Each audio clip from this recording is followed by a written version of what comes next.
potato chip stitching is what I'm calling this project. Hi, I'm Sharon, and this is episode 30 of the Sampler Style Flosstube.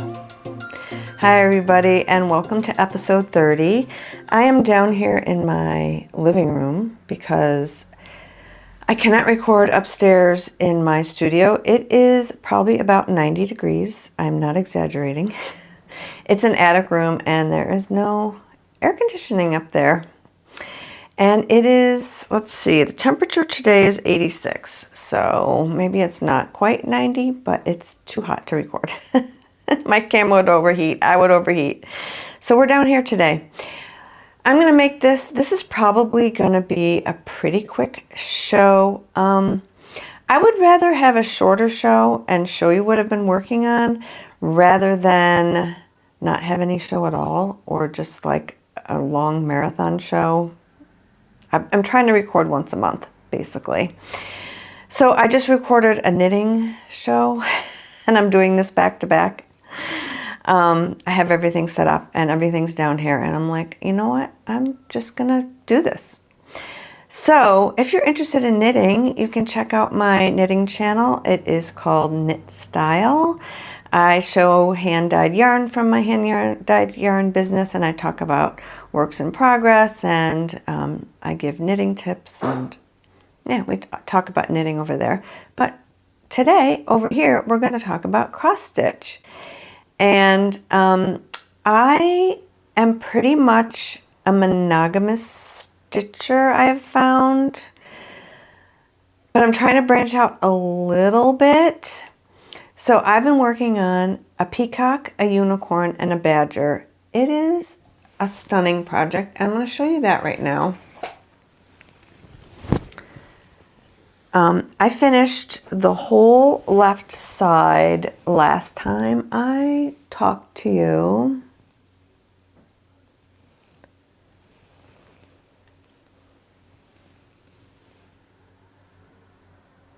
It's just so beautiful, you guys. I love this piece. So this whole left side was done. And I then did these clouds up on top.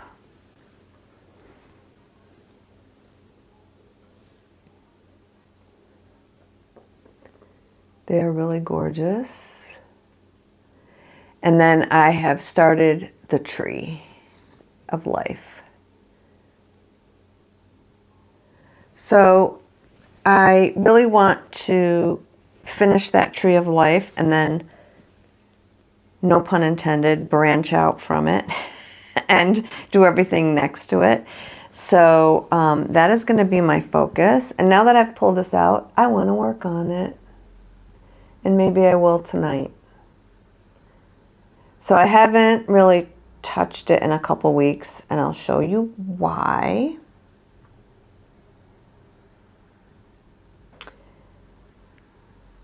I like to hold my pieces a long time so you guys can see how beautiful they are.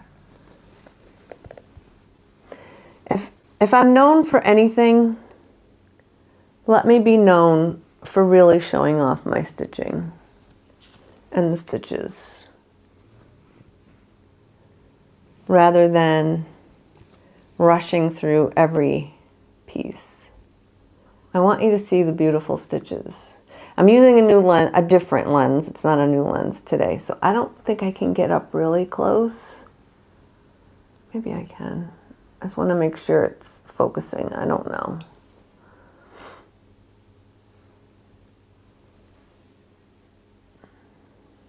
Look at that unicorn. It's just gorgeous, you guys.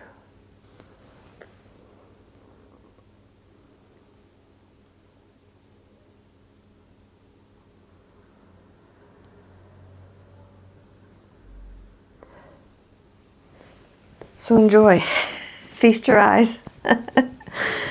Yeah. Maybe I should change my channel name. I don't know. close-up stitching. I don't know. Stitching. What's the equivalent of visual ASMR? I don't know. Anyway, I also have a finished object. Oh my God, you guys are not going to believe it. It's crazy.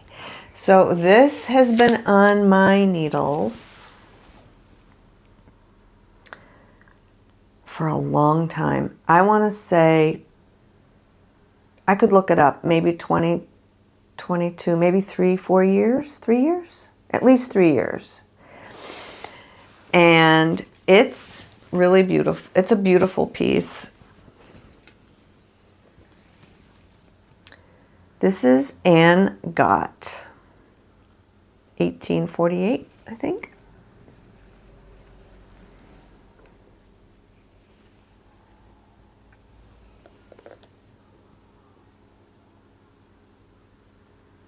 Again, I'm going to try to get up as close as I can so you guys can see the stitching.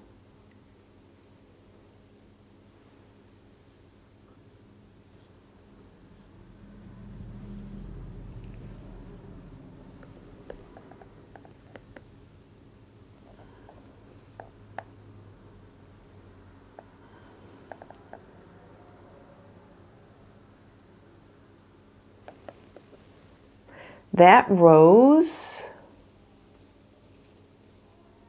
was so much fun to stitch. Look at it. It's huge. It's so funny. It's bigger than the house. It's hilarious.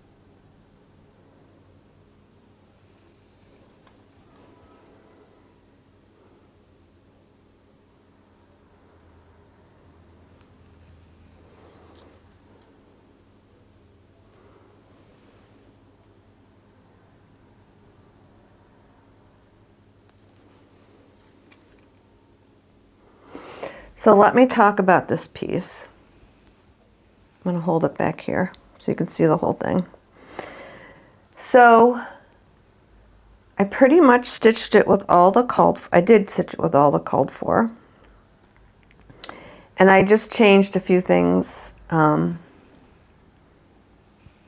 the wording. Probably why it took me so long to do this was because I was undecided whether I wanted to put the words in, and then I decided, yeah, I think I will, but how am I going to do it? I just decided to, so the original says, "A present for you, my dear aunt." So I decided, she had charted like "a present for you, my dear sister, mother, father," blah, blah, blah. She didn't have husband charted, but that's okay because the lettering is quite simple, and I just took letters from other charts and I put in husband. So this is dedicated to my dear husband who had a stroke last year and is doing fabulous. If you want to know more about that, go to my other channel. I talk about it more over there. I tell the story in the show Comfort Knitting, if you want to see the story. I try not to talk about personal stuff here too much. But anyway, he's doing great. Fantastic. In and out of the pool on his own. He's recovered really well. But, yep. So I put "a present for you, my dear husband," and I love how it came out. And at the bottom, I recharted it a little, and instead of at the bottom, at the end, original chart says Jesus wept, I think. And then I put in my initials and the date next to her name and the date. And I'm really happy with it.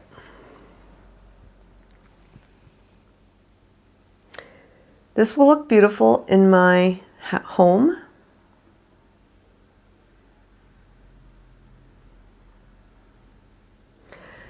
I live in a house that's almost 100 years old. It's the same age as my father. My father is still living. He's 97. He was born in the same year this house was built. He was born in a different town. Like I moved here. How long have I been in this house? 35 years, I think. So I moved here in the 90s. And anyway, this house will be 100 in 2028. As will my father be 100 in 2028 if he keeps going on the way he is. He's in memory care, poor guy. He has Alzheimer's. I feel bad for him. He's 97 though. He lived a really good life. But anyway, so my house will be 100, and it's in pretty good shape. It is a 2-story farmhouse-ish home. And I mean, you can see it. You can't see much of it, but this will look gorgeous in this home. That's why I was drawn to samplers, because the primitive nature of a lot of them look beautiful in this house. They fit very well because it's definitely not a contemporary look. And I've learned to love it. I didn't love it for many years. It was fine. I mean, would I like a more contemporary look? Yeah, I guess maybe. I don't know. But it's a cool house. So these will look great. So that's Gott 1848 with my mods. I'm very happy with them. They're easy to do. It took me about 2 weeks to finish her. And she's done. And I have a new start. I started Come to the Garden by Theresa Kogut. Because it's summer and I want to do summer stitching. And Gott reminds me of summer. I don't know why. Maybe because it's kind of like red, white, and blue a little bit. It's got a blue and red house. I don't know.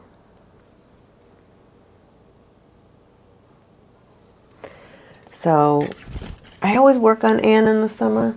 So I needed a summer stitch.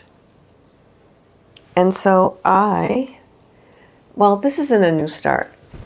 Let me back up. It's not a new start. I started it 2 years ago-ish, 3 years ago, when I was starting all the things because I was trying to decide what I want to stitch. And I've settled on mostly like reproduction samplers, more primitive pieces. I don't know, it's just my aesthetic is what I like. It's pretty easy stitching. And here is my progress on Into the Garden, Come to the Garden. So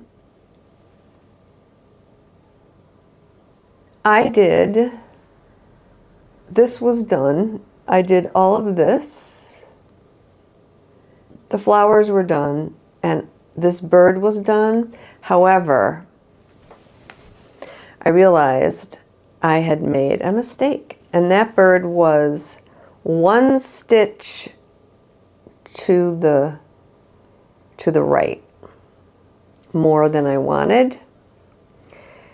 And you would say 1 stitch, it's not a big deal, and it wouldn't be, but then I would have to like make sure everything else that butts up against this motif, this giant like strawberry basket, doesn't overlap and whatever, or look too close. So I ripped it out. And now it's perfect.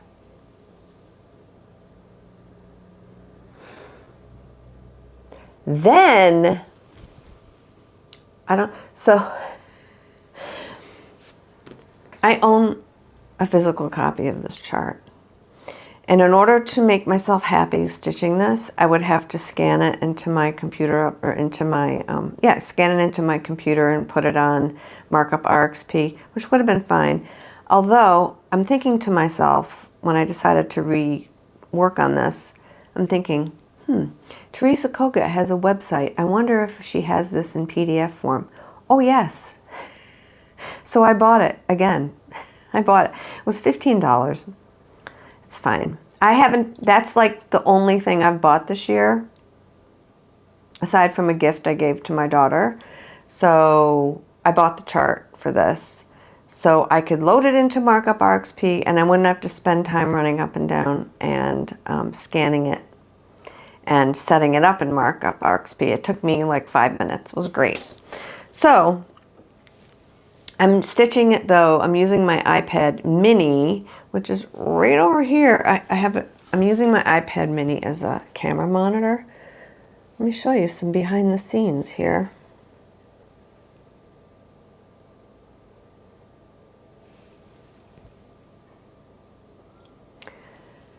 So that's my iPad mini right there.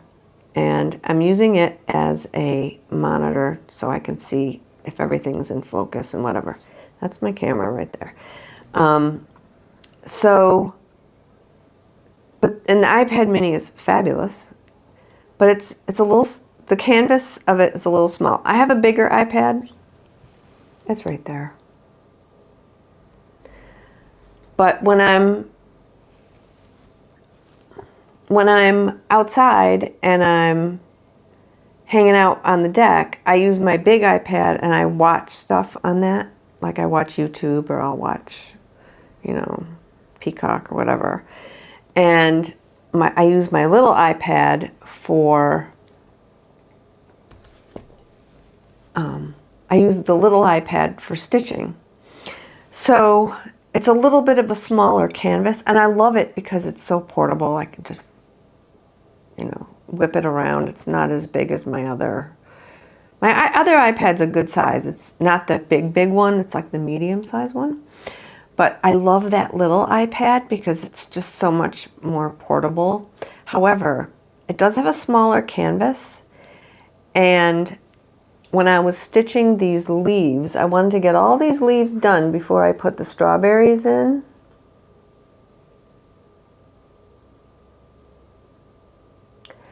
And when I was stitching these two, somehow I based them off a different leaf over here because of the smaller canvas on the iPad. I wasn't paying attention. And they ended up down here and they were running into this. I'm like, why is it running into? I made a mistake on these two. So I had to rip these two out. I'll put a picture in of what of the mess up. I'll put a picture in like on this side so you can see where I messed up. And I had to rip them out and put them back. So I've done a lot of ripping on this motif. It's fine though. I love it. It is so fun. If you like solid stitching that's not boring, like tons of grass or whatever, Theresa Kogut. She has a lot of solid motifs that are really fun to stitch because I love solid stitching, and you just finish one and then go on to the next. It's like potato chips. Potato chip stitching. We used to call it potato chip knitting when there was interesting things to knit. So this is Theresa Kogut.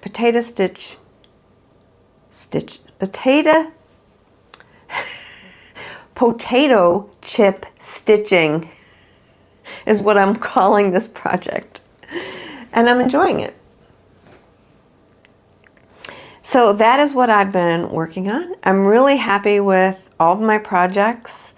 I'm going to finish this video very shortly because I want to get outside. I love to stitch outside. And I want to set everything up and stitch. So what I thought I would do today to finish off this video, so it's not super short, is talk about some of the tools that I use that I have to bring out with me. Like, I'll tell you, stitching, not as portable as knitting for me. I'm probably less portable than others and more portable than others, if that makes any sense. Some of you stitch in hand and you can bring your needle and your threads and your stitching and you're good to go. I need a frame. So let's talk about that first. This is my frame. It's a K's Creations, a Z frame, I guess they call it. I do have one piece that I took off, so I just use this piece and it all like moves around and whatever. I sit at a table or a desk and I just have the stitching in front of me here. I use this piece of felt in the clamp so as not to mess up the my fabric, and that's been working out really well. And I just clamp my stitching on and stitch like that. I stitch two-handed, and I have some videos on my channel, some shorts, 3-minute cross stitch. I haven't been doing as much lately because I've been outside, but anyway, you can watch those and it'll show you how I stitch. And I also have a video on there that shows my stitching setup with this. So that is what I use. I do use these little needle holders. I get most of them from Mad for Minders. I like them to match. That butterfly looks like it belongs on my stitching, which is really fun. I use a hoop, and this is from Hoop and Frame. I think I got this hoop, and they're fine. I do not like Q-snaps. They're too heavy for me. Like, they don't fit in that very well. And holding them is too heavy. So I just use a light hoop. This size, I think this is an 8-inch. And it's just the perfect size. And I just move it every time I start a new part of the linen. And I wrap this inside with, I think, again, I got it from Hoop and Frame, just a cotton wrap. And that just keeps it from sliding. I mean, these don't get that as tight as I would like sometimes, but it's fine. It's worked out okay. So that's exclusively what I use. I'll use a smaller one. I do have a princess hoop, I think, for travel. I'll show you that sometime. I'll show you my travel stitching setup at some point. And then as far as notions go, I'm pretty minimal. I only use like a couple things. So I have these are all the things I take outside with me. I have my stitching glasses that are, as you can see, they're bifocals. So the top of these are, so you know, when you get to be I'm in my 60s, when you get to be my age, your focal lengths are not as good as they used to be when you're young. So I like to watch shows, TV shows, or YouTube when I'm stitching. So the top of this is set to that focal length, like this length here. And then the bottom of it is set to like really up close work. So I don't use magnifiers. They make me ill. I can't. So I just use these bifocals. And I mostly stitch on 40. Well, I stitch on 40 count pretty much exclusively. I talked about that last time. 46 count. It's not so much that I can't see it. I just, the holes are just so small for the needles. And I've tried different needles. I don't like it. So 40 count's my sweet spot. But I love these bifocals. You know, honestly, you can just, I got these at my, what do you call it? Optometrist. And so I wear progressives. I had cataract surgery a few years ago. And so now I can see distance. I could never see distance in my whole life. So I used to take my glasses off to stitch because I could see perfect close up. Can't do that anymore. So my progressives are great for every day. I can see all the focal lengths. And then when I stitch, I just put these on. And I can see perfectly up close. And right here is perfect for the top for me to watch my computer monitor or iPad or whatever I'm watching. Okay, so that's those. Invaluable. If I was traveling and I'd forgot these, I wouldn't be able to stitch. It would be terrible.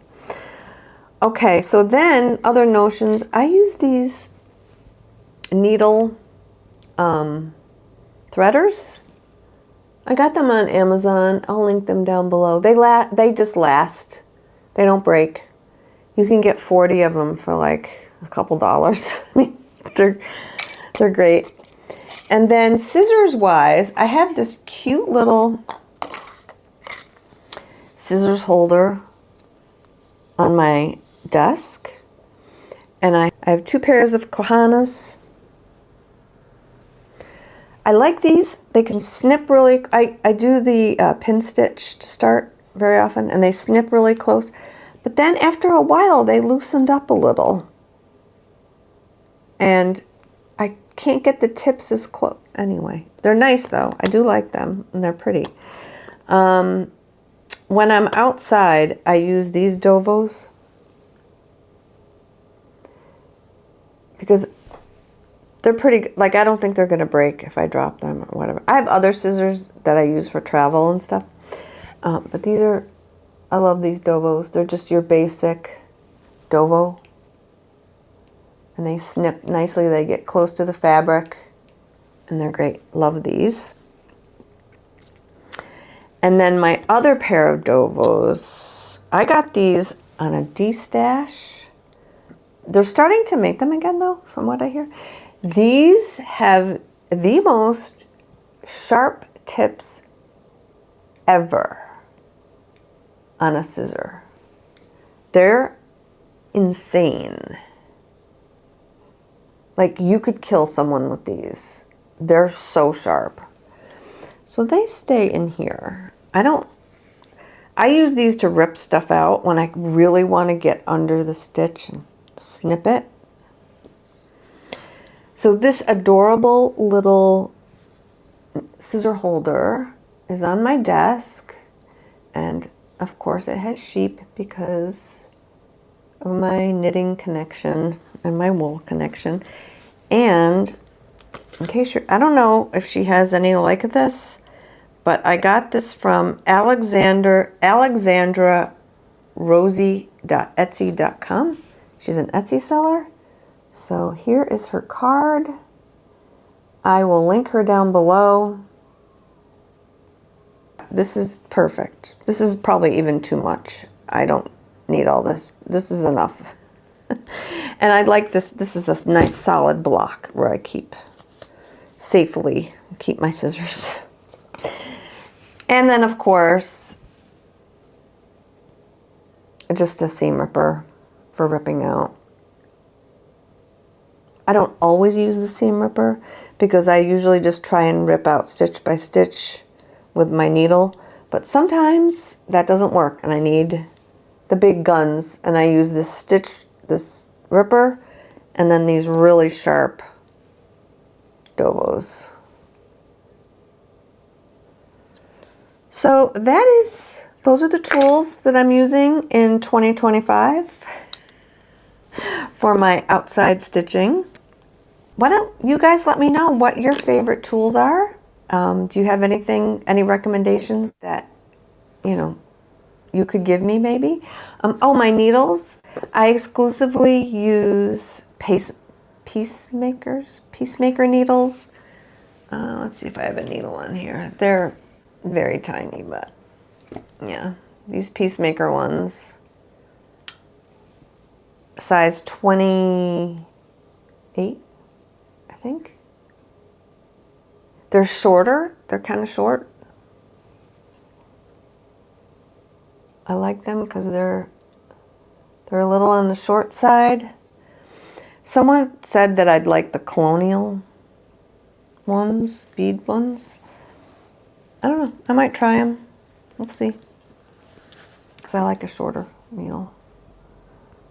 Probably because I do this. Anyway.